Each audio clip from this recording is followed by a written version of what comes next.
It's just the easy part is raising the money.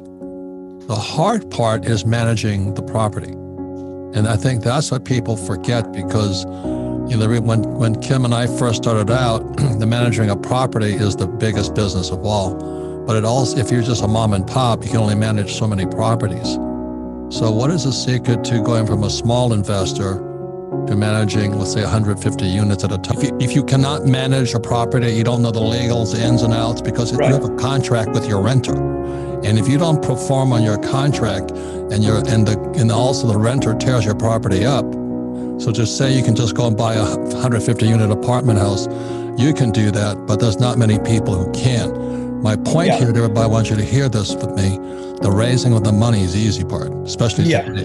It's managing the property and making it turn a profit for the long term, and also protecting the asset with the legal contracts is where people fall down. And liquidity is one of the biggest things you need to realize when you're investing. For most people, they should just buy a mutual fund, and or a stock or a bond or an ETF. The reason for that is because paper assets are liquid. You make a mistake, you make a mistake in the morning, you can be out of it that night. You make a mistake with a piece of real estate and it's a really bad deal, you write that sucker down. Or the mistakes just pile on. So in real estate, the most important thing, as Grant says, is how do you find it, how do you finance it, and how do you manage it? Those are the three pieces. If you make a mistake anywhere along those lines, you get crucified. So the word is liquidity. I wouldn't recommend starting with a 200-unit apartment house because you make a mistake. I don't care how smart you are, you'll still make a mistake. Yeah. So the lesson here is management is a big part of it. Raising money is a big part of it. Finding a property is a big part of it.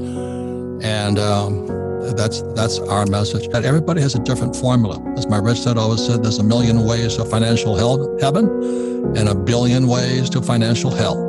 And right now, many people are going to hell because they really don't know what they're doing without financial education. They do not do.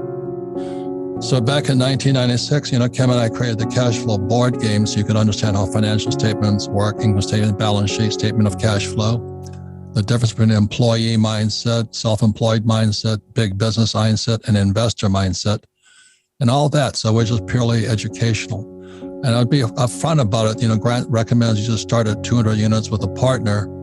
I don't recommend that. I mean, you can invest with him and do that, but I would personally not do that. So Kim, why don't we just start with how you got started? Because, I started in Hawaii and then I started teaching. One of the most dangerous things is that you never teach your wife golf and don't teach her about real estate either. But when I introduced Kim to real estate, she took to it like a duck to water. But you started really, really small, didn't you?